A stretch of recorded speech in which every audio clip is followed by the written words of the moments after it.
So a very warm welcome to all our distinguished speakers from US and India, and to all our participants joining us from India for today's virtual event, briefing for food exporters from India to the US. My name is Naveen Pathak. I'm from Entry USA and Entry India. Both are New Jersey-based companies. At Entry USA, I lead operations that assist Indian companies to establish and expand their business in the US market, and that encompasses everything from warehousing and order fulfillment, company setup, B2B sales facilitation, L1A work visas, when we are about to launch our India Accelerator also for the Indian companies, especially for this purpose.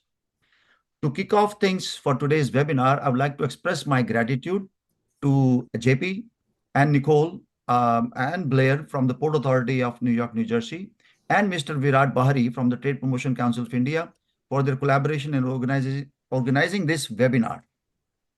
The concept behind today's discussion is very straightforward. Preparation is the key when doing business abroad.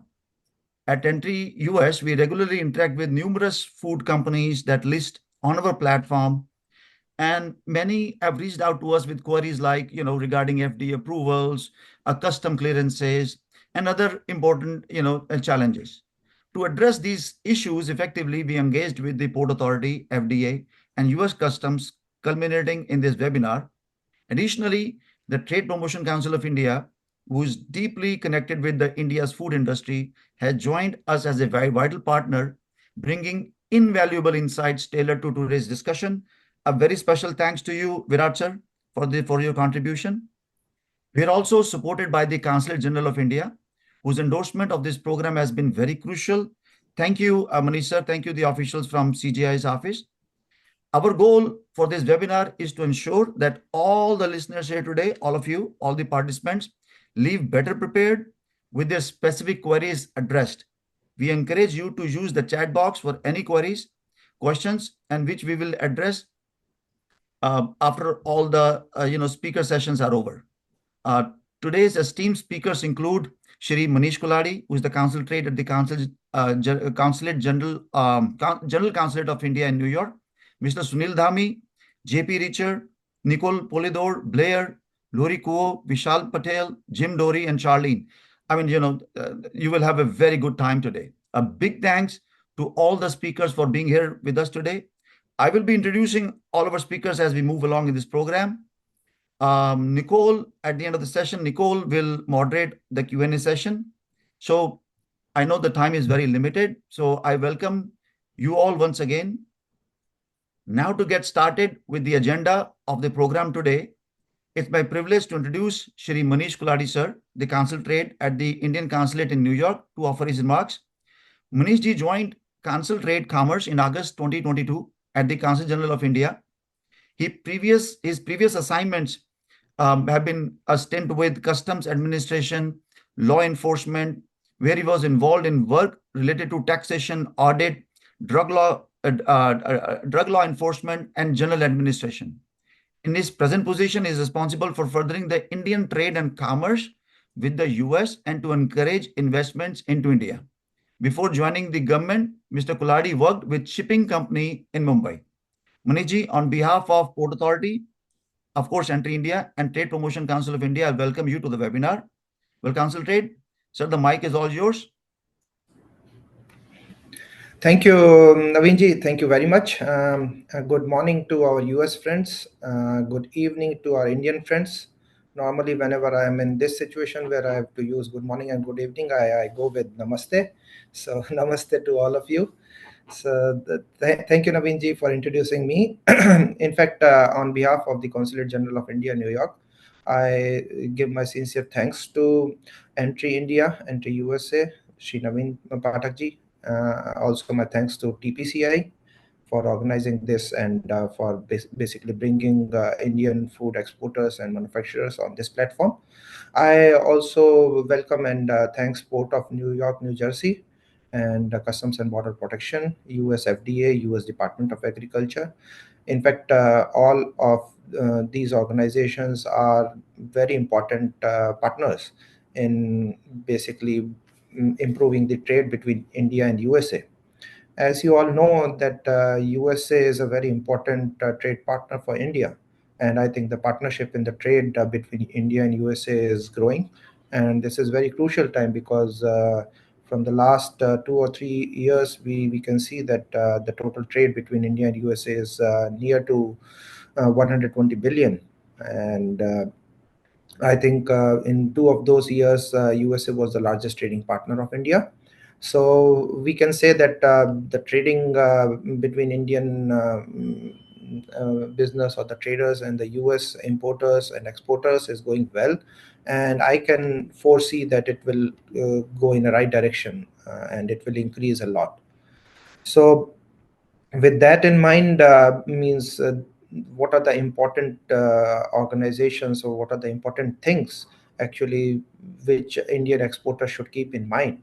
So that is very simple. See, importers and exporters. So even if you're exporter, even if you're importer, you have to comply with the laws. You have to comply with the provisions.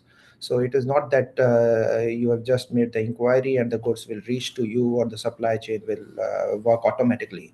So in that, I think this session is very important because the compliance of the law, compliance of the provisions, what other help you need from organizations or from, for example, customs brokers, especially in the food sector, there is a big and important role for FDA, and US FDA is an important partner in that. So it is not about that means the law will be automatically complied with, and education of exporters from India is very important. So, and USA basically the conditions are basically they value the human life in that sense, and the role of FDA becomes important. And that is why the exporters from India should keep in mind that your product should be good, your quality should be good, and it should be fit for consumption, and it should be of good quality. So in that way, the session is very important because we have US FDA for the food standards. Now we have Customs and Border Protection. I think there will be a speaker from Customs and Border Protection who will tell you what are the basically customs laws and what you should keep in mind. We have also partners from Department of Agriculture, and that is also very important because food and agro sector goes in tandem, in line with line. And learning about all these mechanisms and provisions is very important. So in fact, the role of Entry India and the role of TPCI is very important, and this will be a very good session where our exporters can learn. In fact, we can also learn so that we can connect more importers of USA with the exporters. As the role of CGI, actually, we have the role of bringing Indian products into the US market. And from the last few years, we have concentrated on food items also. And you must have seen that we are participating in bigger trade shows, bigger food shows. We are basically connecting the US buyers with the Indian exporters, and basically we are organizing many events which can have some connection with the importers and exporters that will lead to improve or increase the trade in food exports. With that, actually, I don't want to take much time. I will basically request everyone that you should learn and you should know the laws and you should know the basically trade mechanisms which goes in USA, so that you can send your products here without any hassle. With that, I again thank you everyone, and I will give the floor to Naveen Pathakji. Thank you very much. Sir, thank you very much for your lovely insights. I'll just add to it. Of course, US and India's business is going to increase definitely next 10 years, 15 years. This will be a massive trade going to happen between US and India. And as a matter of fact, the Indian food is very well accepted in the mainstream now. I came to this country, just taking one more extra minute. I came to this country in 94, and trust me, we would drive maybe 2, 3 hours to an Indian store also. So I used to live in Maryland, would come to New Jersey, drive 3, 4 hours one way, and do the grocery. Even though there were some stores, but specialized product we didn't even have access. But now the products are in ShopRite, and Jim is going to talk about those things. And Walmart, Costco. So, this is a very opportune time. And of course, through this webinar, you learn a lot. So my best wishes to everyone. Thank you, sir. Thank you once again.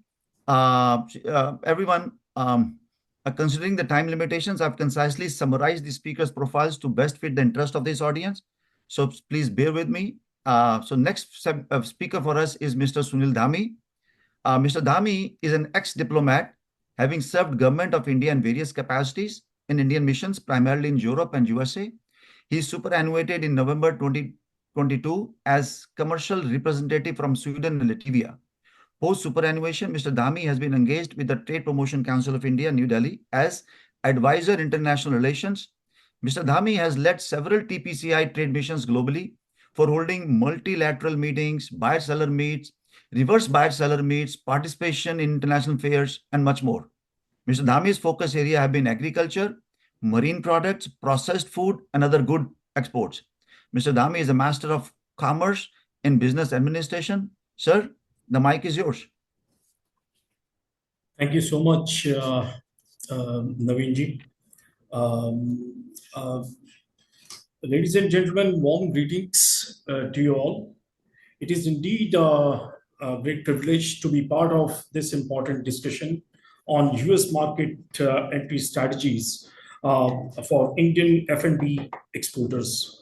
To begin with, I take this opportunity to welcome Mr. Manish Kulhari, Consul Trade at the Consulate General of India in New York, along with esteemed panelists representing Port Authority of New York and New Jersey, US Customs and Border Protection, US FDA, Insera Supermarkets, and JWLA. I also extend my warm welcome to all present today via digital means. To briefly introduce, I don't really think I need to introduce. Naveen has already done that. So I'll continue further. Friends, Trade Promotion Council of India is a premier trade body recognized and supported by the Department of Commerce of India. We primarily work towards facilitating the growth of Indian industry with global investment and trade opportunities. To help Indian exporters access global business growth opportunities, we organize trade missions to India's key export markets for participation in buyer-seller meets, prominent trade shows, exploring new markets. F&B is one of our forte sectors, and US a priority market, where we have received excellent results. Prominently, TPCI organizes IndusFood. That is one of its mega shows. This is Asia's premier annual F&B trade show that has provided an unparalleled opportunity for Indian F&B exporters exploring global market opportunities, as also extending its platform to global exhibitors. With its exclusive B2B format, IndusFood has grown from strength to strength, hosting over 1,200 exhibitors and 7,500 buyers from over 100 countries in its 7th edition, which took place in January 2024. The 8th edition, the next one, is being organized from 8 to 10 of January 2025, is set to mark another milestone in its journey to become its integrated farm-to-fork trade fair. It has embarked on a vision to be the largest and most recognized food industry trade fair globally, capturing the entire value chain from farm to fork. With this, IndusFood aims to catalyze transformation across this value chain, driving innovation and sustainable growth from the heart of India. The partnership between India and the United States is broad-based, encompassing a wide array of sectors and driven by shared democratic values and converging interests. Over the years, this relationship has seen tremendous growth, characterized by increased bilateral trade, people-to-people connect, and a deepening strategic dialogue. US remains India's largest trading partner, with bilateral trade in goods and services exceeding US dollar 190 billion in 2023 alone. During FY 23-24, the US was the third largest source of FDI into India, with inflows of US dollars 5 billions, accounting for almost 9% of total FDI equity inflows. Our broader trade relations benefit from larger strategic framework set by high-level engagements and diplomatic initiatives. A strong institutional mechanism framework, including India-US Trade Policy Forum, Commercial Dialogue, and the CO Forum, are instrumental in facilitating deeper bilateral trade and investment ecosystem. It is noteworthy that earlier this year, India and US informed the WTO that they were able to resolve all 7 pending trade disputes at the global trade body, a testimony of strengthening trade ties. One of the key sectors driving India-US trade is food and agriculture. India has long been recognized as a leading exporter of spices, grains, fruits, and ready-to-eat meals. Our food exports to US exceeded US dollar 5 billion in 2023, exhibiting a 2.43% share in US exports. We are exploring ways to diversify the export basket to explore untapped potential, and an instance of which is in fruit and vegetables. In 2022, US allowed mango and pomegranate imports from India, while the later paved the way for entry of American cherries, alfalfa, and the pork. Marine products, especially shrimps and prawns, lead India's exports to the US market with over US dollar 2 billion in 2023. Indian F&B products continue to capture the attention of US consumers, who are drawn to the unique flavors and diversity of Indian cuisine. This growing demand has opened up opportunities for Indian exporters to expand their market share in the categories such as organic food products, frozen meals, and spices. Coming up to alcoholic and non-alcoholic beverages, our exports do not really match our potential. For example, alcoholic beverages exports to US were valued at US dollar 8 million, merely 8 million. And non-alcoholic beverages roughly around 11 million. While both have registered 46.7% and 21% year-on-year growth, respectively, the base is very small and needs to be expanded consistently. Recent collaborations between Indian food companies and major US retailers and distributors are contributing to an increasingly robust supply chain that benefits both economies. However, it is important to acknowledge the challenges that come with penetrating the US market: stringent regulatory requirements, compliances with food safety standards, labeling and traceability requirements, and securing timely FDA clearances add to trade complexity and enhance costs for exporters. Furthermore, I'm pleased to highlight that the recent USDA approval of several Indian food products has paved the way for stronger and more diversified trade relationship. It not only showcases quality and standard of Indian exports, but also builds trust between our countries in trade of agriculture and food products.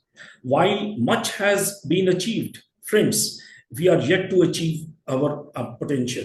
As we move forward in this session, we eagerly await to receive strategic and expert inputs for Indian businesses and to address any concerns that they have.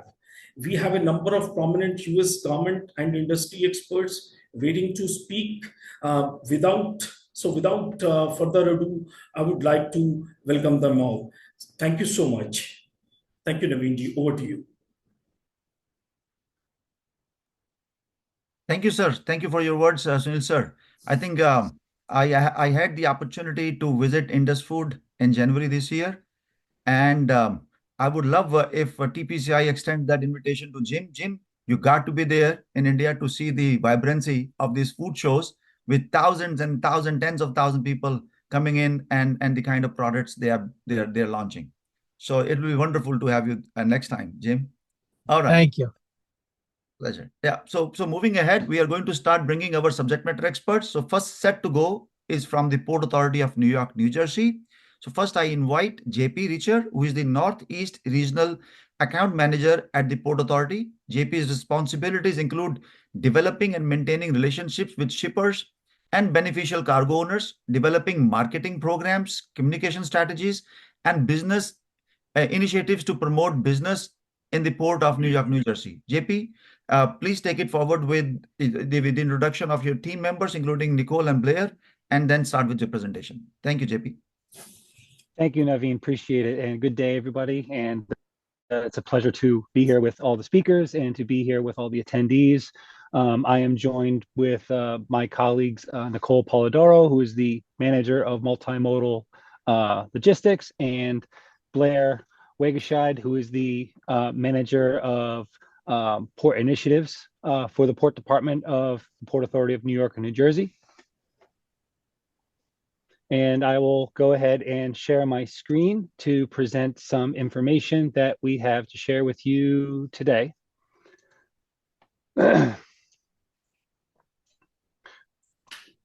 So the Port Authority of New York and New Jersey is the United States' first bi-state agency. We are governed and we are overseen by a Board of Commissioners, which is 12 members from both states, the state of New Jersey and the state of New York. And we also answer to the governors of each respective state, New York and New Jersey. We are financially self-supporting. We don't collect any taxes or any revenue from the states.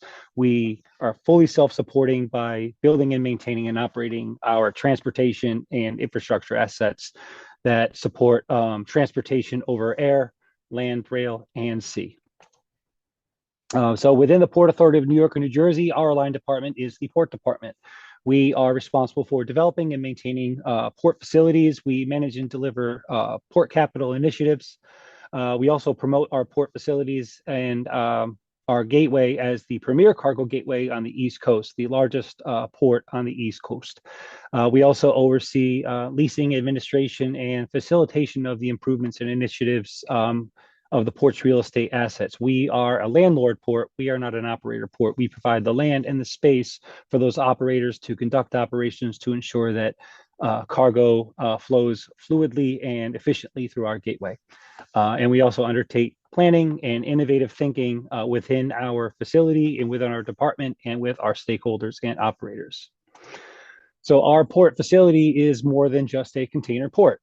We also have 3 large auto processors in our facilities. We have 2 passenger cruise terminals, and we also process various bulk and break bulk cargoes, including salt, scrap metal, Belgian block, edible oils, orange juice, and cement. We also have the capabilities of providing our operators, customers, cargo owners, and shippers with project cargo and heavy lift capabilities. So anything that can't fit in a container and things that need specialized equipment to be taken on or off vessels, on or off barges, on or off rail, we have the capability to do that with our operators and stakeholders. We also operate what we call New York, New Jersey rail. We have the capability of taking a train, loading it on a barge, and transporting it across New York Harbor to make that train rail transportation quicker, more efficient, and safer. And we also have a large network of warehouse and distribution, trucking, and maritime support industries that aren't just within our port facilities, but also within our port district, which is what we call 25. It's a 25-mile radius around the city of New York. So that district is kind of the location in the area that we have relationships with. So just a little overview of 2023 by the numbers. We moved over 7 million TEUs, which is a 20-foot equivalent unit. So it's a 20-foot long container. We provided transportation to a little over a million cruise ship passengers. We did a little over 600,000 rail lifts last year. We processed over 300,000 automobiles and moved over 3 million metric tons of bulk cargo through the gateway. So our location, our capabilities give us a greater access to consumers. As you can see here, using truck traffic, we can reach a market of 13 million people within an hour. We can reach a market of over 27 million people within 2 hours. And then within 4 hours of containers or cargo reaching our gateway, we can reach a market of over 46 million consumers. I'll turn this over to my colleague, Nicole Polidoro, and she will explain our greater access to key inland markets over our express rail facilities. Okay, JP, I can't see the presentation. I don't know if it's in a different screen. But I mean, I could speak obviously to our rail. Let me see. I know we apologize. We don't usually use Zoom, so we're not familiar with it. Is it sharing now? There you go. Thank you so much, JP. So here in our gateway, as JP mentioned, we are a landlord port, but the Port Authority itself invested $600 million in a rail program. And what it has is on all of our 5 terminals, there's on dock or near dock rail facility. And why that's so important is, everyone's fighting for that cargo that's in the middle of USA, right? The Chicago's, Kansas City, St. Louis, because no vessel can get there. So it's discretionary cargo that cannot be hit by a vessel. So in our gateway, we have 2 Class 1 railroads, CSX and Norfolk Southern, with Conrail as our operator. We are able to lift 1.5 million annual lifts with over 50 destinations to the major key markets in the Midwest. In 23, we did 629,193 rail lifts. And we have a project that we're working on, Southbound Connector, to have all of the rails, instead of going north to then essentially go south, we're working on it with Conrail and some of our other partners to have fluidity into the gateway on the rail side. So rail is very important to our gateway. Like JP mentioned, we are a lot of first port call in our gateway. So 78% of the vessels call us first. So we essentially can get your cargo into the Midwest before the vessel even leaves the port of New York and New Jersey. So where we are located on the map and the greater access to consumer demand, it makes the rail and our terminals very attractive to a lot of customers. I could talk on the next one.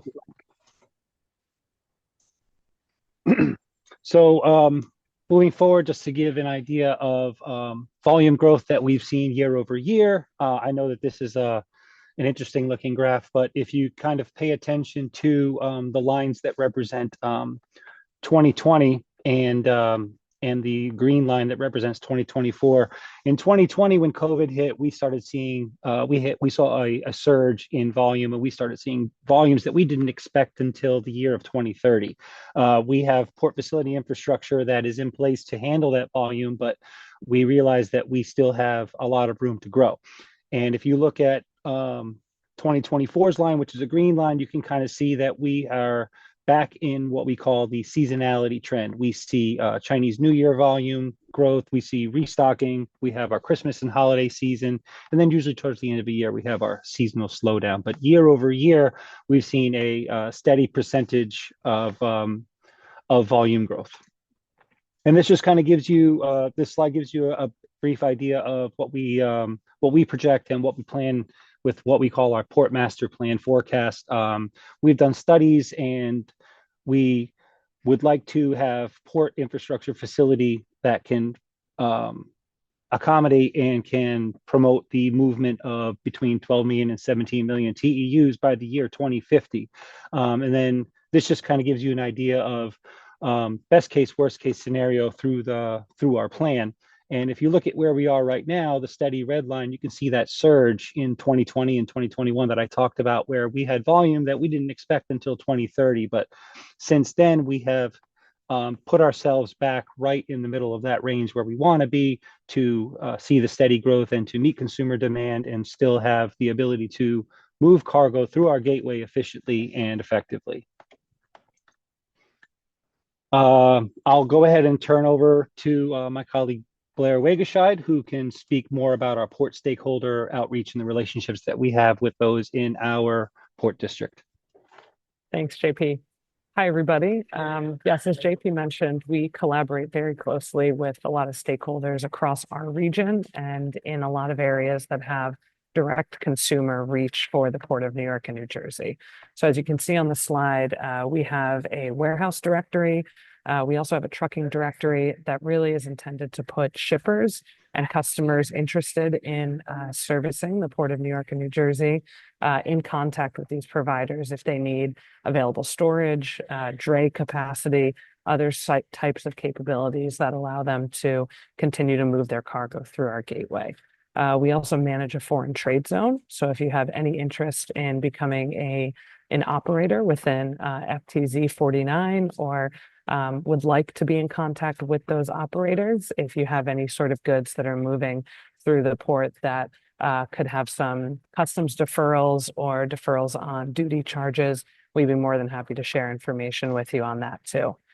These are really some of the resources that we hope to provide so that we can make sure that your goods move through the port effectively and efficiently, and that we can keep cargo moving throughout the region.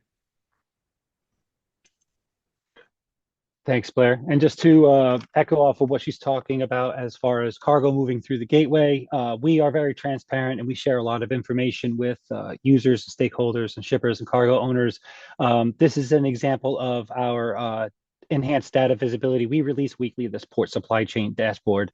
And what it does is it gives port users an idea of what turn times look like, what the volume looks like at the port, and this gives us an opportunity to provide updates, both just updates that take place within the port specifically, world updates, and everything in between. This is something that if you're interested in receiving, I can share that information with you. You can actually go to a website, you can sign up for this distribution list, and you can receive information from us going forward. So why choose the Port of New York or New Jersey? As I was talking about earlier, we have greater access to a large number of consumers within a short amount of time. We have a lot of warehouse and distribution space within a close proximity of the gateway. We do weekly ocean service with all major ocean carriers. And as Nicole mentioned earlier, over 75% of those vessels call the Port of New York or New Jersey first. Capabilities, I talked about earlier, over 7 million containers, TEUs handled last year. We have over 29,000 feet of berth infrastructure for our container business use. We have a lot of cranes and a lot of infrastructure within our marine terminal operators that they use to move cargo. We have the ability to handle the larger, ultra large container vessels that can handle 18,000 TEUs, and we are capable of handling 9 of those 14,000 TEU vessels at the same time. As far as capacity, we have 5 major marine terminal operators within the port facility infrastructure. We have port-wide intermodal express rail system that extends our reach to a larger consumer market. We have a capability of doing over 1 million rail lifts, and we have a truck fleet of over 9,000 frequent carriers and callers. And we talk about our port master plan. That's how we expand our capacity and meet the volume growth year over year. As far as improvement, it's part of our port master plan. We have a lot of money set aside that we've received for marine terminal operators over a 15-year period for berth improvements. Back in 2016, we did a bridge raising so that we can handle the larger vessels. The vessels couldn't pass underneath the Bayonne Bridge, which connects Bayonne, New Jersey and Staten Island, New York. That bridge was raised, and now we can handle those larger vessels and they can clear that bridge. Also, to handle the larger vessels, we work closely with the Army Corps of Engineers for harbor deepening. Every year we do dredging and we deepen our harbors. Right now we have channels at a depth of 50 feet, and we are looking to, in the next few years, to deepen to more than 55 feet. We are also in the middle of a roadway enhancement project. We have what's called the Port Street Corridor Improvement Project, which is a roadway realignment project and rehabilitation project, which will enhance our port entry and our roadway to provide more efficient and safer access and transportation for our truck drivers coming in and out of the port to move cargo in and out and to meet consumer market. And we also are working closely with our port operators to enhance technology initiatives to promote more efficient port cargo movement as well. And thank you so much for your time. I apologize for the technical difficulties for not sharing my entire presentation, but if it's something that you're interested in seeing, I can share it with you. My contact information can be shared either in the chat or Naveen, you can share my information with the group as well. So thank you very much for your time. I appreciate it, and have a great day.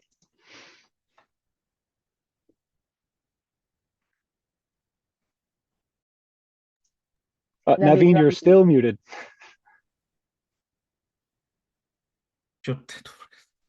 Okay, so yes, so thank you, JP, Nicole, and Blair for wonderful presentation.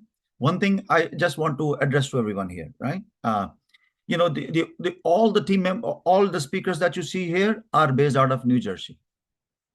And New Jersey, as the second most, I mean, this area would have the #1 population of Indians. The largest Indian market, Oak Tree Road, is probably 30 miles from this port. There are direct flights from Mumbai, from Delhi to Newark Airport, which is right across the highway. When the port is on site, and the Newark Liberty International Airport is on the other side of the highway, and maybe about 20-30 minutes drive without rush hour to New York City from there. This is the highly concentrated area. And Nicole, if you have the numbers handy, how many containers are we getting from India in the food category every month? Anything that you have? But that's okay. Well, you know, we'll share something. I don't have the number specifically, but I know India has been a large trading partner with us. Yes, it is. We see that growing more and more. But it is a high demand on cargo coming here to this port. Yes. So my point is, when you are looking into expansion in the US market, New Jersey becomes the very strategic state, and that too from the perspective of port is here, airport is there, Indians are here, largest Indian market is here. As Nicola and JP also mentioned that, you know, within the range of 2 hours, there are maybe 30 or 40, actually 37 million population, and with 4 hours, it is 56 million population lives. That's what it is. From Delhi to Chandigarh, you drive. And the population size India is of course more, but the idea is looking at US, the density is very, very high. The market is big. Well, now moving on to the next one. Next is Vishal Patel. Let's go with Lori. Okay, so see, next to the team Port Authority, I'm glad to bring Lori Kuo from US Customs and Border Protection. Chief Agriculture Specialist Lori started her career with US Customs and Border Protection in 2009 at the Port of New York, Newark, and has been with the port ever since. She currently oversees the agriculture cargo operations for the port, including its maritime, compliance, and express and USPS mail operations. Lori, the mic is yours. Good morning. Hopefully everybody can hear me. Also for CBP, we don't use Zoom too often, so this is also a new experience for me. So I'm just going to be here to kind of give you an overview of the process here for CBP, specifically locally. Any other questions, you know, feel free to bring it up at the end. Of course, for US Customs and Border Protection, we are the border agency. So if you are looking to bring in cargo by land, air, or sea, if you're wishing to travel into the United States, you are going through CBP. For cargo purposes, we enforce not only our own rules, regulations, and authorities, but as an agency, every other agency's rules and authorities. So for your cargo that you bring into the United States, you may see a CBP exam hold, CBP entry hold. There could be for a whole host of different reasons, not just agriculture specific. I'm, of course, can speak to any agriculture specific types of holds and exams, but just know that your cargo may also have other exams that we will put on your shipment that will also have to be reviewed by us. Generally for agriculture, we work very closely with the USDA. This is different than FDA, that I believe you have somebody on here as well. To understand CBP Agriculture's relationship with USDA, is to go back to when this agency was formed. Prior to 9/11, our specific functions within CBP was within USDA. USDA had agriculture specialists out in the field that did field exams. Of course, post 9/11, CBP was created, and they pulled all of the border functions of USDA over to CBP. So what does that mean? That means that USDA controls the import regulations for your shipments. They have a whole host of different rules, regulations for a whole host of agriculture products, both the obvious, like perishable fresh fruit, vegetables, animal products, but also a lot of miscellaneous products, especially those that we do see from India. Any questions or issues you have regarding, does your commodity require import permit? Does it require phytosanitary certificate? Does it require veterinary certificate? Does it need this statement or that statement? Those are USDA import questions. CBP has no say-so in whether or not your shipment needs an import or does not need an import permit. Does it need to go through, additional processing or treatment? Those are USDA. They control those regulations. So my first kind of best practice for you is to know the commodities you wish to bring in or that your importers wish to bring in, have a broker that knows those rules, requirements, and of course, CBP's operations here at the port, and can adequately give you the best feedback on what kind of permits, entry documents you might have. The more homework you do before you import your commodities, the better, and the more easier and streamlined the process is once it gets to us. So CBP Agriculture, we enforce those rules and regulations. We will hold shipments because it's a mandatory requirement. We will hold shipments because we know it may need a permit, a vet cert, phytosanitary certificate. It might be because we know there's a pest risk. So we will hold and examine for a whole host of these different reasons, but ultimately we can't do anything about the actual regulation. Any questions about the regulation will be on you to work out with USDA. Now, when we do hold your shipments, there are different types of holds we will put on. Some we will just hold for documents on the entry. That means that we see your shipment in the manifest. We know that it may require import permit, it may require a vet cert, and we'll just hold it for documents only. If you and your broker did all your homework and your entry documents all lined up in a row, it's all in a system. When the shipment arrives, we review it, there's no issues, and your shipments are released with little to no delay. Delays happen on entry review when it's missing documents. There's a discrepancy. It needs a vet cert, but there's no vet cert. It needs a permit, but there's no permit. It has a wrong permit, the wrong statement. So any of these issues, any of these questions that get raised will delay your shipment. When we hold for documents, we hold it at the terminal. It will stay at the terminal until we are satisfied with your entry, with the requirements, with USDA's requirements for your kind of shipment, and then we will release it. If we need a physical exam, we will do either a full strip exam or a back-end exam. These will get sent to a CES. Here at the port, I believe Port Authority put up a map with the different warehouses.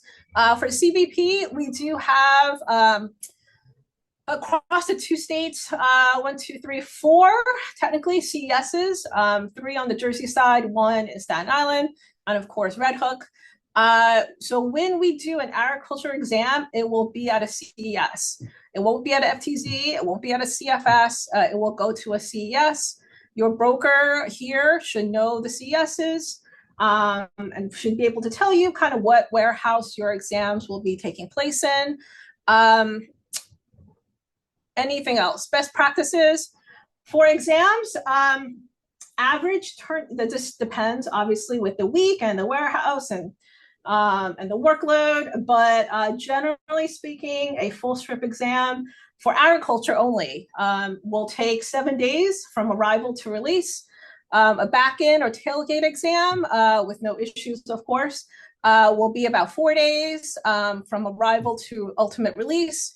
And if we are just doing a document hold, if there are no issues, to the best of our ability, is within 48 hours.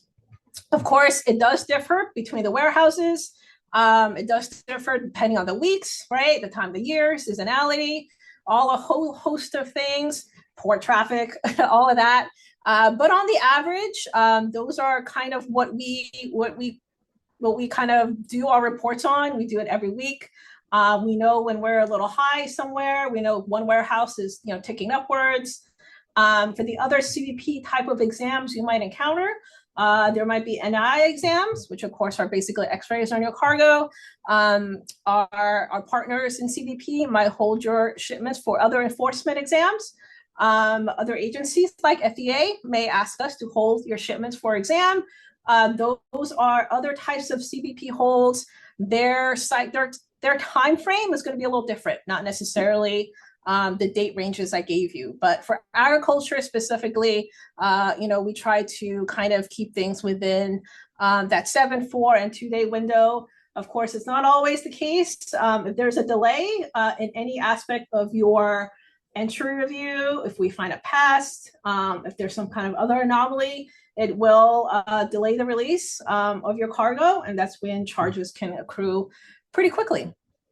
So I think that's about it. I'm looking at what I was given. Hopefully I covered everything.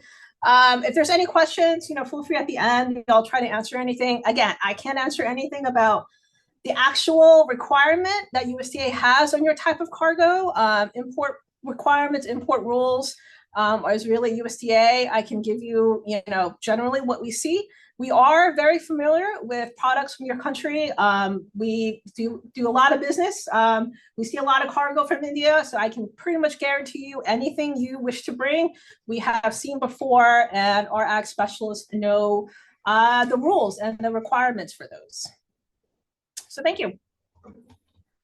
Well, thank you. Thank you so much, Lori, for your deep insight. So everyone has questions, please put them in the chat box or Q&A session for Nicole and Lori to take in the end. So next in line is Vishal Patel from US Food and Drug Administration. Vishal started his career with Food and Drug Administration in 2010 at Division of Northeast Imports. He handles routine and complex assignments of FDA regulated products and often works in conjunction with the Customs and Border Protection to assure that the products are safe for the US customers. So Vishal, the mic is yours, please. Good morning, everyone, and good evening to everyone in India. Next slide, please. So what are some of the things to consider before importing any human foods into the United States? Human foods is defined as articles for eating and drinking, including for research use and personal use. For more information, you can go to our CFSAN website. That's for Center for Food Safety and Applied Nutrition.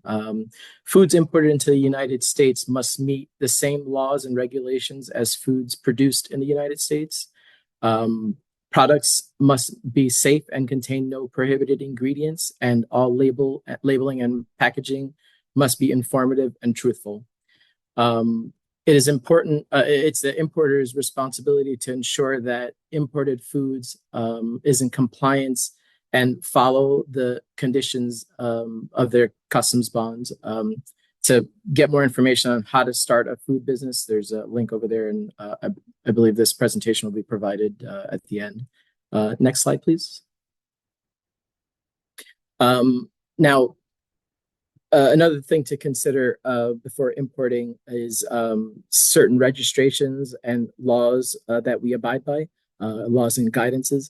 So one thing that's required for foreign and domestic firms is a food facility registration. So food facilities that engage in any type of manufacturing, processing, packaging, or holding of foods are required to register their food facilities with the FDA. And give advance notice on shipments of imported food to the FDA through our prior notice. 21 CFR is our regulations that we use to enforce the law.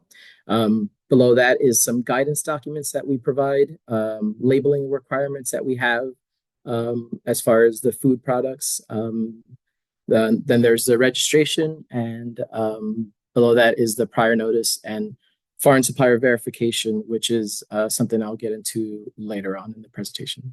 Next slide, please. So what else is there to consider before importing? Check FDA import alerts to determine if products and manufacturers are subject to any detention without physical examination, and to see if there's any requirements to secure a release of the shipment. So import alerts are it's on our website. It's available to the public. It's a list of products and manufacturers that have been found to be in violation of FDA, either through sampling or they may have labeling violations.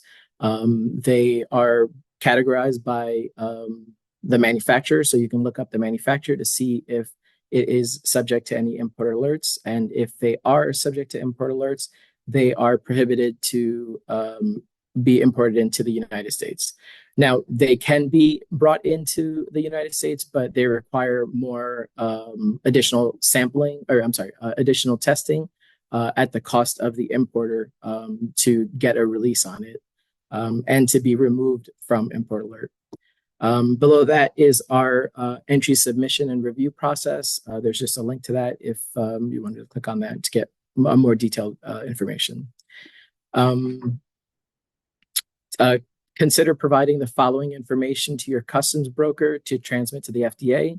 So complete and accurate information and documentation will help expedite review process. So what are the things that we look for? We look for the product name and description. We want to see that on the invoice, and we also want to see that it is the common name or the standard name and not in another language. The intended use of the product, that is more specifically to single ingredients that may be used for dietary supplements or drugs. Name and address of the physical location of the manufacturer, the shipper, importer, and the delivery party. And if there's any FEI or DUNS numbers, to provide that along with the, to your broker. A full list of required data elements can be found at the FDA supplement guide by commodity. Next slide, please. All right, so some more information to look into before importing. At the time of import, the importer will have to provide information about the shipment, related firms, and the products to the FDA. Once the shipment is transmitted to the FDA for review, our systems will conduct an initial evaluation to determine if the product can proceed into commerce or more information is needed. If more information is needed, the shipment information will be sent electronically to our local FDA offices where goods entered into the United States for additional review. The local FDA office may request documents and or request physical examination of the product. If physical examination is performed, FDA will evaluate the product and labeling for compliance.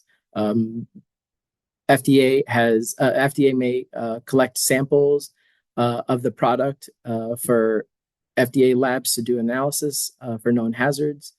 Depending on the results of the exam and or sampling, the products will either be proceeded into commerce or held for compliance review.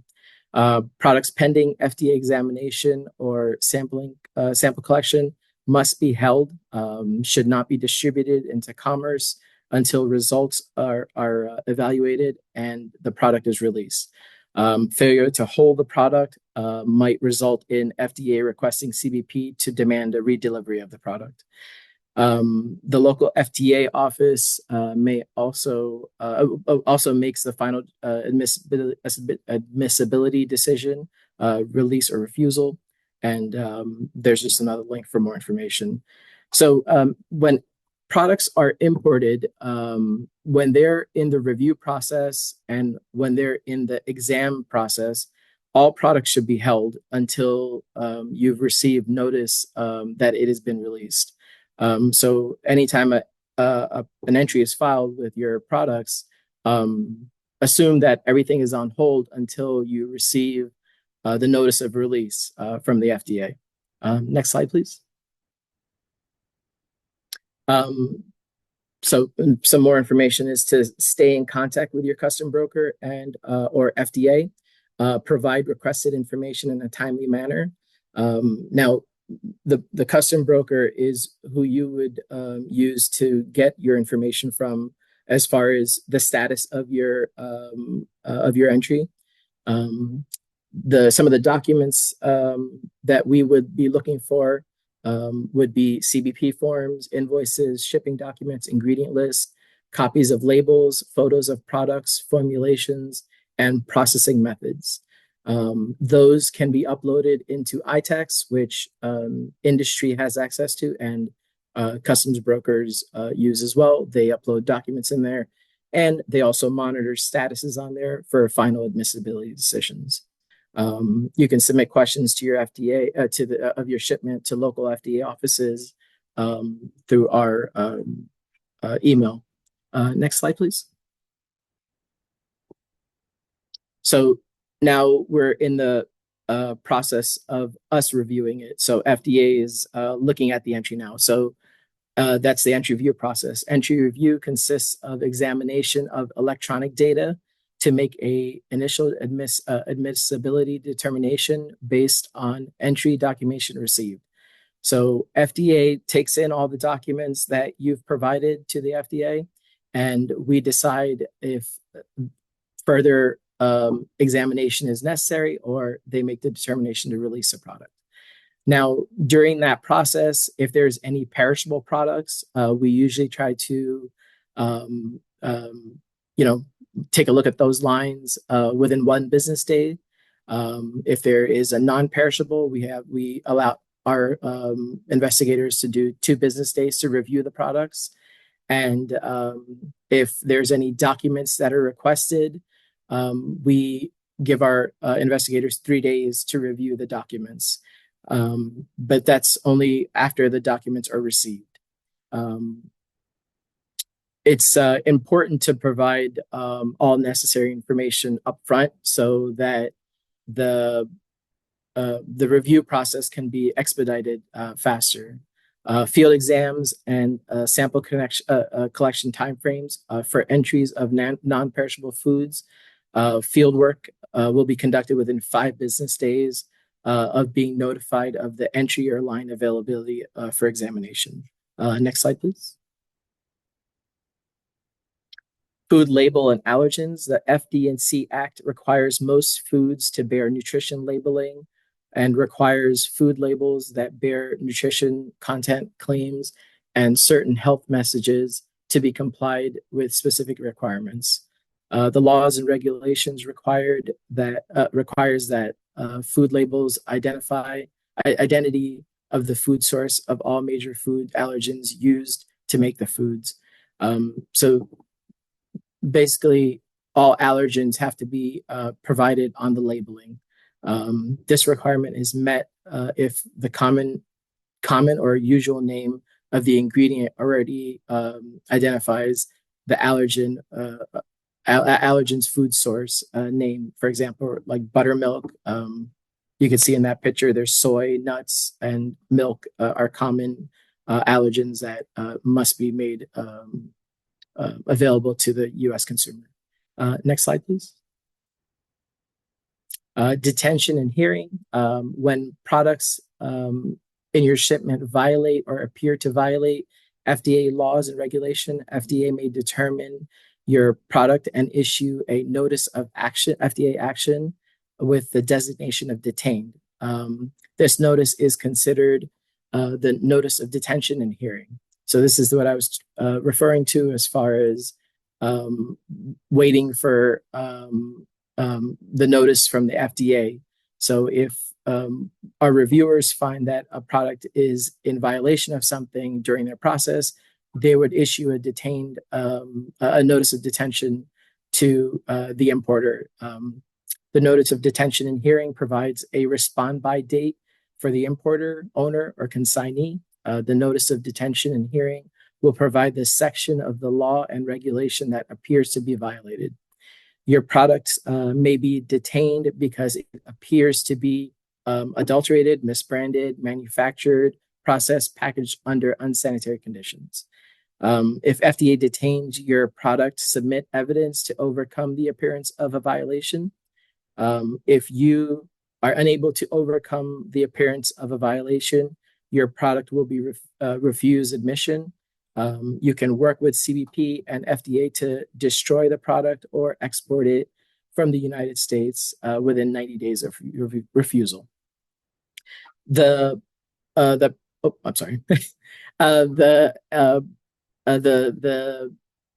our compliance branch is reviewing these entries, you can provide additional documentation to show that your product may not be in violation. If products fail sampling, especially for salmonella or microbiology exams that we do, they are harder to overcome, obviously, because if your product is contaminated, it is harder to rectify that. Next slide, please. This is the foreign supplier verification requirements. What is FSVP? FSVP requires that importers perform risk-based activities to verify that human and animal foods they import into the United States have been produced in a manner to meet applicable U.S. safety standards, providing assurance that food suppliers of the foreign suppliers of the food products meet similar requirements to the U.S.-based companies. Who is a FSVP importer? FSVP importer is a U.S. owner or consignee of the food or the U.S. party who has purchased or agreed to purchase the food. Who is subject to FSVP? All importers of foods, beverages, and dietary ingredients are subject to FSVP. A separate FSVP must be developed for each food and each foreign supplier, even if the same food is obtained from different suppliers. So, for example, rice, if you have multiple foreign suppliers that do basmati rice, each foreign supplier would have to have the FSVP, the importer would have to have that. And more information on the FSVP program is available right there. So FSVP is an important part of FDA. We are putting a lot more responsibility on the importer to make sure that the foreign suppliers that they work with are abiding by all FDA regulations. This is a documentation review on our end. So the importer has to provide specific documentation to the FDA to show that their foreign suppliers are meeting all the requirements of the FSVP. Next slide, please. These are just some more links that give more detailed information. If any of the links do not work, just do a Google search or do a search within the FDA website, and you'll be able to pull up any of these information. So I'm not sure, sometimes websites get updated. Next slide, please. ACE transmission requirements for human foods. The Automated Commercial Environment, ACE, is a system through which the trade community reports import and export, and the government determines admissibility. A full list of the data elements can be found at the FDA supplemental guide. And then this is just some more codes and processing information for ACE. And that's the end of my presentation. I know there's a whole bunch of questions regarding specific products and businesses to get in touch with. The FDA does not provide importers or any, we don't suggest any companies to work with for foreign suppliers. You'd have to do that through trade shows or through your own contacts. As far as the specific products, I can provide my email and stuff. If people want to reach out to me for specific questions, I can guide them as best with whatever questions they may have. Hey, Vishal, I'm going to put something in the chat for if you have specific questions that are related to entries that are located within our division, we can help you with that because we're in charge of the admissibility for the Division of Northeast Imports. If you have questions regarding hypothetical things or questions about requirements, things like that, we do have an email that and folks that work at headquarters wise that answer those types of questions. So we'll provide both types of resources. Let me just get them for you guys. Anyway, sorry, Vishal. Thank you, Ryan. Wonderful, Vishal. Thank you so much for the insights, and thank you, Ryan. Yes, we'll share the presentation and hopefully the recording of the webinar with the presentation with all of you, so you'll get a copy of it. All right. Okay. So now it's time to bring in the industry experts. First, I would love to invite Jim Dory to the floor. Jim is the president and COO of Insera Supermarkets, one of the largest family-owned and operated supermarket chains in the New Jersey, New York area. And this operates ShopRite and PriceRite marketplace stores throughout New Jersey and New York. Insera Supermarket employs several thousand associates and owns 23 ShopRite stores in New Jersey and New York, as well as micro fulfillment center in northern New Jersey. The company also owns and operates 2 PriceRite marketplace stores in New Jersey. Jim previously served as a president of PriceRite Supermarket, and prior to that, he was director of marketing at PRRC Inc., which operates more than 50 stores in the tri-state area and New England. So, Jim, the mic is yours. Namaste, Naveen. Thank you so much to everyone for being involved and being on the call. And I give you all so much credit. So, just a little bit of a background. We operate ShopRite Supermarkets. We're part of a cooperative of over almost 350 stores, all in the Northeast of the United States, all near the port, a lot in populations where there's a very large Indian population. So we're always trying to learn how to better serve our customers. Every neighborhood is unique. So majority of our product comes through Wakefern, which is a cooperative. They do our warehouse and our distribution. So a lot of it comes through their warehouses, but we are also able to get things locally on our own and bring in unique items. And I'll share just I think a pretty cool story that might appeal to a lot of you. We recently brought in a new company called Desi Flavors. They have a plantain or a banana chip. Shri, who's the owner, came over from India. He first moved into Jersey City, where we have a store. And he tells the story that when he first moved there, he was a young father. It was late at night.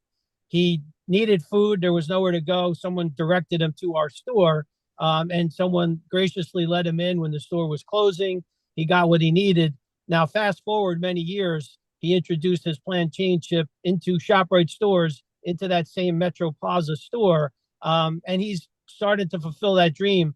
He brought the chips in. He's demoing them. He's sampling them. And the customer has been picking them up because the biggest hurdle for us is we like to have the right items. You have to go through all of these hurdles and all the logistics that we heard about. But then you got to finally get a retailer to put it on the shelf, and then it has to sell. The customer has to tell us that it's a relevant item. So it's been very exciting to see those dreams come true. We like to try and help every entrepreneur. But as you can imagine, with roughly 60,000 items in our store, we just simply can't take everything on. So when you're introducing a new commodity or a new item, get in the right partners. And we don't recommend them either. We don't have, hey, this is the broker to go to. Entry India can certainly help you with all of that. To get the right partners is so critical because we're operating the retail end of things. We're taking care of our customers. We're running these stores. Our 23 stores alone are roughly $1.5 billion US in sales annually. So it's a lot of volume. So we like to get unique items, try and meet the customer where their needs are, and answer to them. So while you may have the greatest item, if you can't get all of those logistics right and then get it to us in a way that we can receive it through some type of distributor or some type of delivery system, it just makes another hurdle. But that being said, the opportunity is so big. The team that's running the ports, to the points earlier, it is a lot of people. It's a lot of access to customers with money. So it's certainly worth all the efforts. But, to give you credit just to be on this call as the starting point, no matter what stage you are in your process, it's just very commendable. And, we always try and help the entrepreneurs because we know all that it takes. And typically it's getting that item, getting it set up, having the right size and the right, all of the right qualities that then we can offer to a customer at a value that they'll then try it. Because again, when you're excited about your entry into the market, they already have their shopping habits in place. We as the retailer have our buying habits in place. So cracking the code and breaking through and reaching the ultimate goal, which is to get the customer to try and then adapt to and then rely on your product, is so critical. We love the fact that we get to be a partner with so many small brands. And we are constantly trying to learn. We have in New York and New Jersey, you have such a diverse demographic, neighborhood by neighborhood, store by store. Our customers can look totally different with what their purchasing habits are and what their purchasing abilities are. So we rely on a lot of our distributors and vendors and vendor partners to help us to understand what is the item. Because honestly, there's items that go on the shelf that even after all of these years of being in the supermarket, I pick it up, it's new to me, I don't understand exactly what it is, but then we just look and the customer tells us by the movement and the sales that it becomes a critical item. So, we're always happy to participate in it. It's an honor to be on a call with so many experts. And we humbly just say that we as the retailer, taking care of the customer, the families that surround our stores, that's how we thrive. And when you can break through in the market and get an item, we're always willing to try and help. But it really is a lot of the questions that'll come to me is, people don't know how to get it into the country at all. They don't have any of the standards. They don't know costing or retails. You really have to have some of that local knowledge too of the market that you want to be in, because the U.S. obviously a small market compared to India, but it is a complex market. And even the different areas, like, we're New York and New Jersey primarily, can be so much different than the Midwest or the West Coast of the United States. So that local knowledge where you can partner with someone who has experience, I think that's helpful too. But thank you. And I hope that this lends some helpfulness to the conversation. Thank you, James. Yes, it does add a lot of value to it. Yeah, it takes time and, understanding of the market. I understand that everybody wants to make money. They're in the business of making money. But the strategy or the goal to reach that point to make money, everything lies in that. To all the participants, I know we are short in time, but I am firsthand seeing a brand, Satviko Food Yoga, how they have introduced the product at gym store, and it took long time, but a lot of effort by the owners of the company to launch makhana. Different flavors of makhana being launched, and the team is doing very, very well. Maybe sometime later I'll introduce everyone to the company, how they did it with ShopRite. But yes, thank you, Jim. Lovely insights. Very, very useful. Very useful. All right. Okay. Now moving to our second industry expert. I'm talking about Charlene Riley. Charlene is the East Coast Import Operations Manager with J.W. Allen, a logistics firm that has been in business for 92 years. Charlene is a licensed custom broker with experience in handling food and food-related products. She has assisted clients with entering products subject to FDA and USDA regulations. She has been in the logistics industry for over 55 years. Charlene received her custom brokerage license in 1989. She has been on the board of New York, New Jersey Foreign Freight Forwarders and Custom Broker Association since 2004, including being the president from 2013 to 2017. Okay, Charlene, you're an expert now. Mike is yours. Good evening, everyone. So I'm going to reach back to what Lori said. It is very important for everyone to do the homework. You should be able to use a broker. We're going to be your communication conduit between customs, CBP Agriculture, FDA, USDA, and also information research, because we have contacts throughout the industry. If we don't have the answer, we have many contacts, attorneys, consultants that we will be able to get you the information. The first piece of information that's very important for you to know is the Incoterms, because depending upon the Incoterms, not only is that going to have your risk on the product being sent from overseas to the US, it's also going to determine who's the importer of record. As the other government individuals on the call from FDA and USDA said, it is very important the importer of record needs to know his product and his regulations and rules that his product falls under. So it's like I said, Incoterms, very important, so that everyone determines who is responsible for that product and who's responsible for the duties.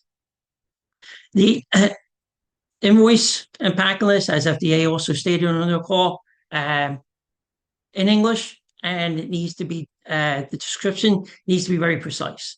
There's a lot of information that we go by on that invoice for customs, but very important for agriculture. We need to know genus and species for products that fall under USDA laws, and for FDA as on theirs manufacturing process, which even if the importer records in the US, the manufacturer is going to be the individual who really knows the manufacturing process to be able to give that information to the importer in the United States.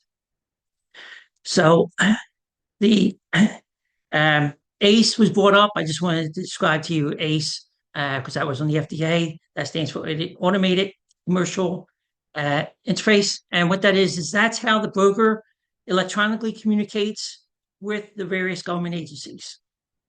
So that's where all the data goes into. It's also where we do upload documentation to CBP and also CBP Agriculture for the clearances.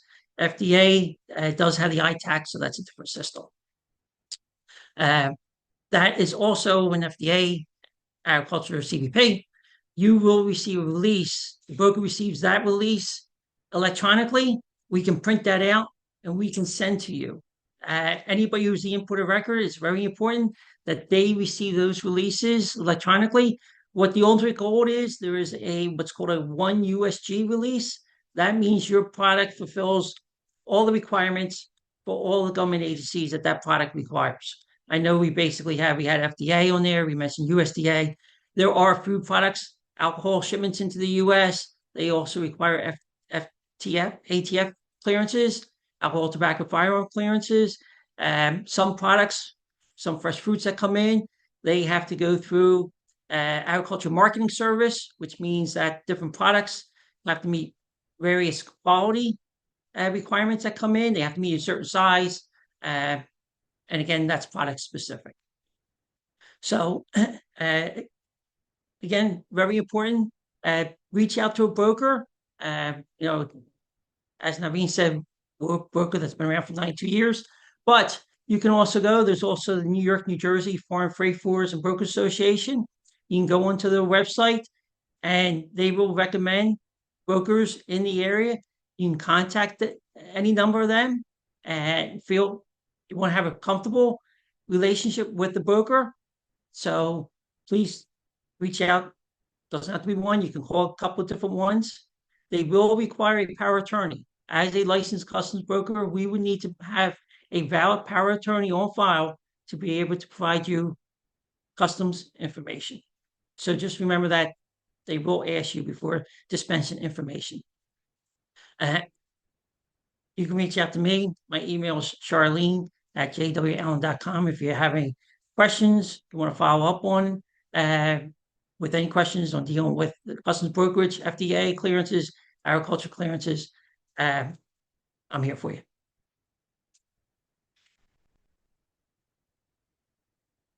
Thank you.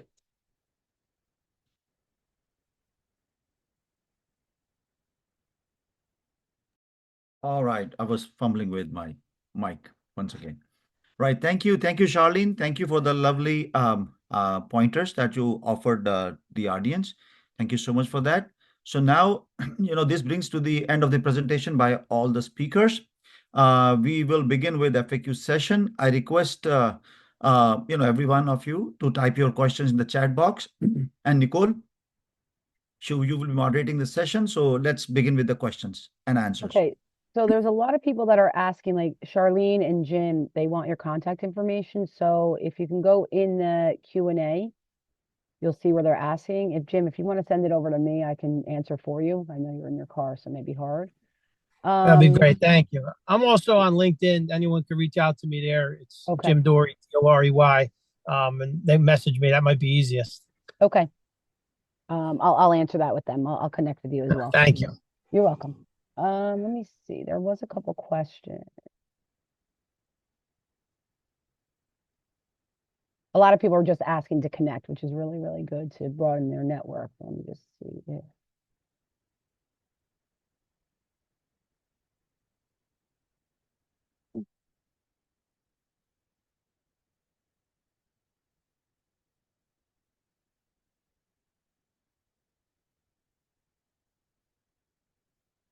Yeah, Naveed, it's a lot of connecting, introducing themselves. I've been answering a lot with my email. I don't see Nicole, any- Sure. sorry to cut you off. I just Yeah. wanted to let you know that Virat did provide an email for anybody that has FDA inquiries. I know there's a bunch of questions that were posted in regards to specific products. So if you go to FDA imports inquiry at fda.hhs.gov, they could submit questions to that, and they would receive a response from our headquarters. If there's any entry specific questions that are coming into our port, you can email ORAOEIONEIMPIBSTATUS@fda.hhs.gov. And that email is for import inquiries. Import status inquiries of entries that have been filed with us. Thank you. Thank you.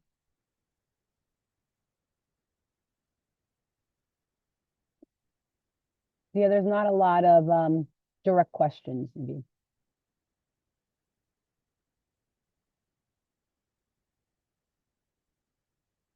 You're on mute if you're.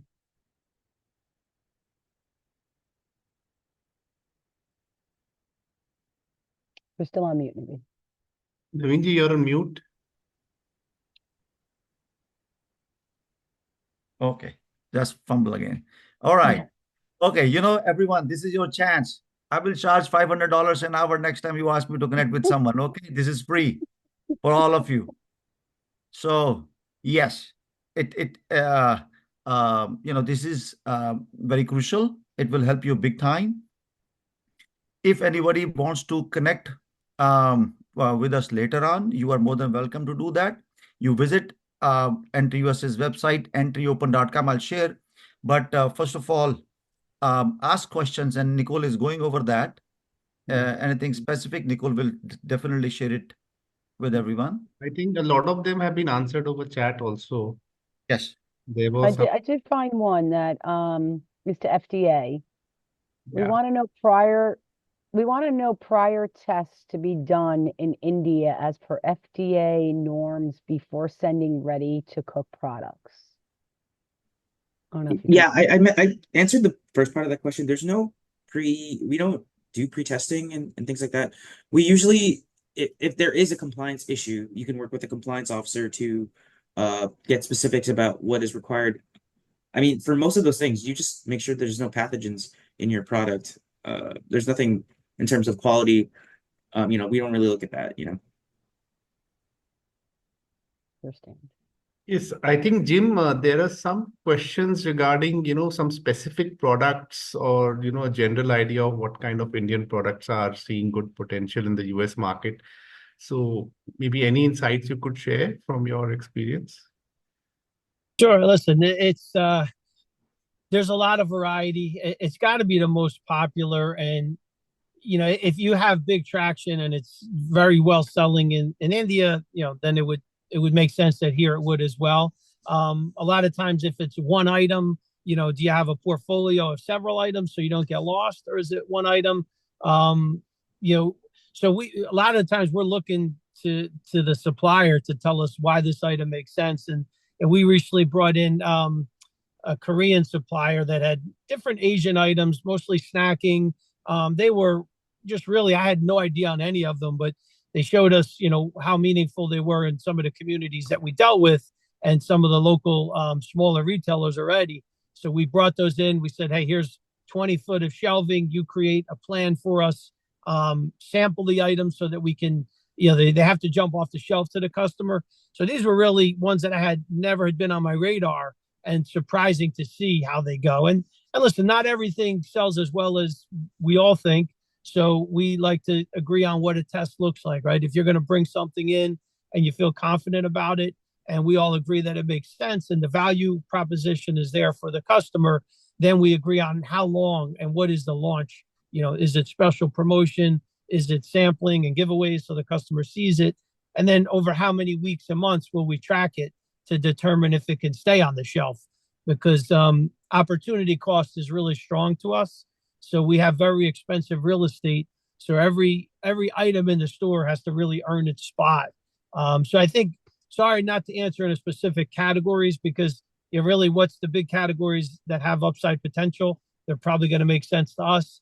If it's a very unique and remote item, it's probably one of the hardest ones to make relevant in our stores, as it's really easy to get lost. Right. Thank you. Thank you, Jim. Thank you for that. Thank you.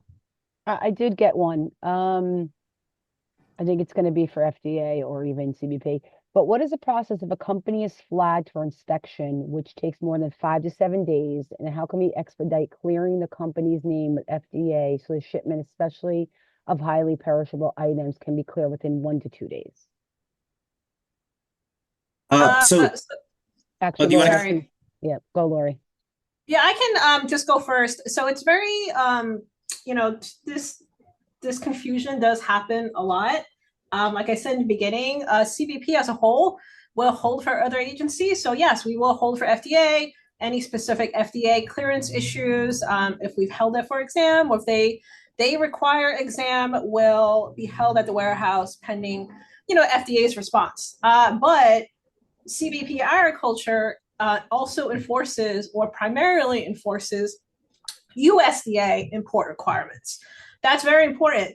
So if you don't meet USDA import requirements, it doesn't matter if your FDA requirements are cleared, CBP will reject your entry at the border or your shipment at the border and refuse entry. You will have to re-export or destroy the product. So there's two different agencies here.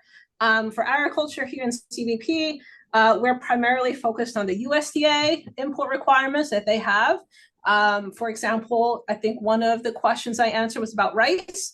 Rice from India is very restricted. It's a Caprabilo country. USDA has very specific entry requirements for rice from India. If you don't meet those requirements, your shipments are refused entry and is a mandatory re-export, even if you have other items in the shipment. So it's very clear to kind of understand that there are USDA import requirements, but also potentially FDA requirements. And these are two different agencies. CBP, if you don't meet the USDA import requirements, it will be refused and action will have to be taken on your shipment, regardless of the FDA requirements that might be complementary to that.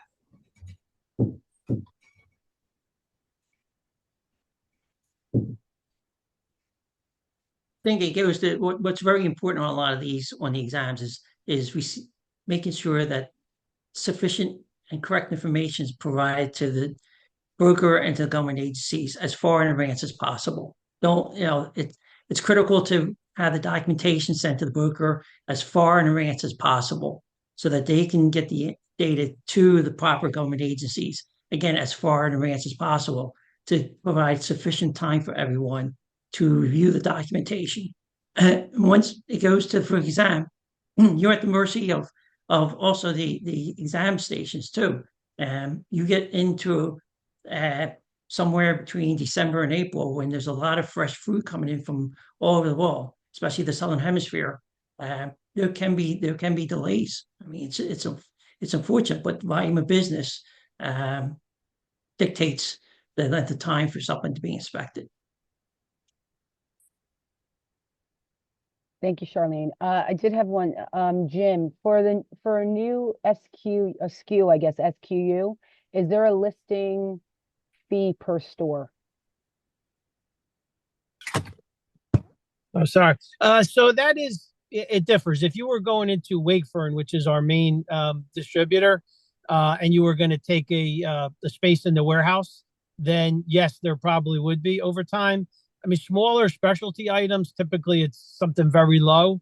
If you were going to be a local item and just come into some stores like ours, then there isn't at all. We would just say, hey, you need to have a plan on how you'll promote this. So you may spend some money on whether it's sampling or discounting or something like that, but we don't charge a fee. I think the data part, they have a very small fee. I mean, less than $100 per item to get an item set up. And then all the requirements that you have with, having the proper insurances that are required. So depending on if you're going into a major warehouse or if you're just going into a retailer, I guess it'd be a different answer. All right, thank you. You're welcome. Hey, Lori, I'd like to take one of these questions. Somebody asked, as a merchant exporter, do I need to disclose manufacturer information with the FDA? Is manufacturer information passed on to importers or any other stakeholders? So this goes back to what I believe CBP said and FDA said too. All information that's provided to the FDA has to be accurate. Now, I've been working with the FDA for quite some time now, and it's been a trend for the longest time that importers in America, when they file entries, they often work with foreign suppliers in India that are third-party distributors, and they're not the actual manufacturers, but they provide that distributor as the manufacturer, which is false information. Once the product comes here, we take a look at the product, and if the manufacturer's information is on there, that's not disclosed correctly as far as our when it's transmitted to the FDA. So when you are submitting information, manufacturer's information should be provided under the manufacturer tab, not distributors, not shippers. We don't want to see, unless if they're handling the food or processing the food, they can't be labeled or they can't be submitted as a manufacturer.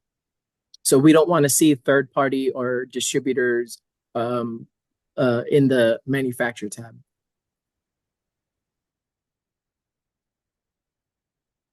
Additionally, to Vishal's point, one of the major requirements for food exportation is the foreign supplier verification program, whereby an importer needs to work with their foreign supplier to establish and make sure that the food that they're importing is safe. That can't be done if you're working with the distributor. It has to be with the foreign supplier. And so that information is critical because it helps us evaluate import alerts and things like that. If you put the distributor and you didn't put the manufacturer, our data goes by manufacturer product, submission. If that is found later on, that's a major violation, because it seems like it's almost like bypassing the import alert. And so you have a duty to look at your products prior to importation, not so much pre-clearance that's required, but just make sure that it's in compliance by looking at import alerts and things like that too. So anyway. Nicole, there's another question I'd like to take. Sure, please take it. Yeah. Somebody asked, I would like to know what lab testing is required from India for food products. Unfortunately, FDA does not accept any pre-lab work that's done in a foreign country. That's why we have our own investigators going out and sampling, and then we send to our own lab to do analysis on the products.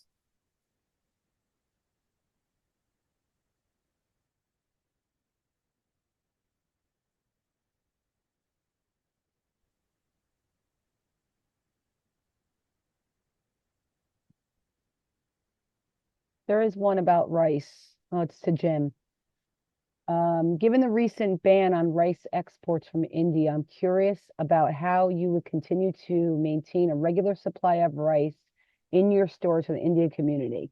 Can you share any strategies or sources you're using to manage this?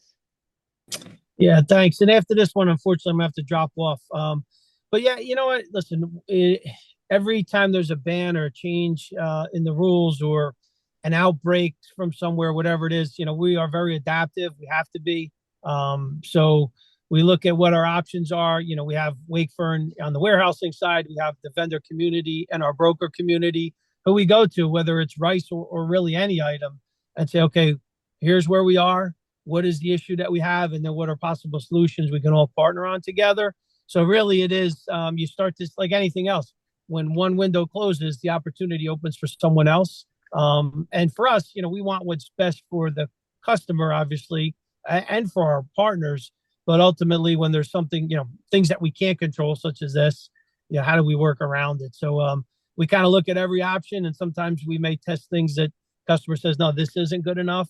We'll look at our competition too to say, what have they done? What did they replace those slots with, and try and come up with the second best, and then hope that you're able to resolve it on your end, and then we can get back in business together.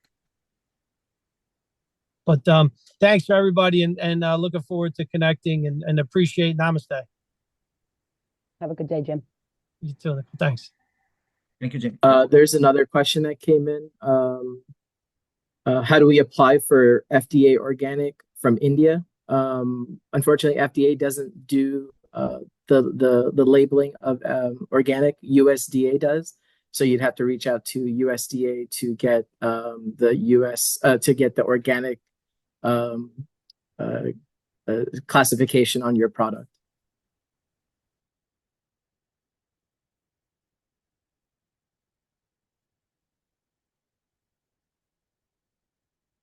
Naveed, that's all I see. But what we can do is, make sure we share all of our contact information with everyone, so then they could come to us directly if they have any questions.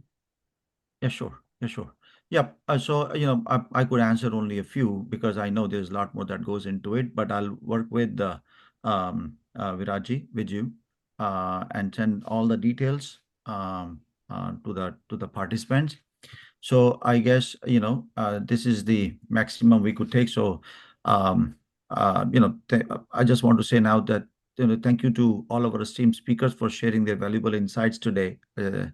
Manishji, Sunil sir, JP, Nicole, Blair, Lori, Vishal, Jim, and Charlene. Jim had to go. The time was set for him till 10:30.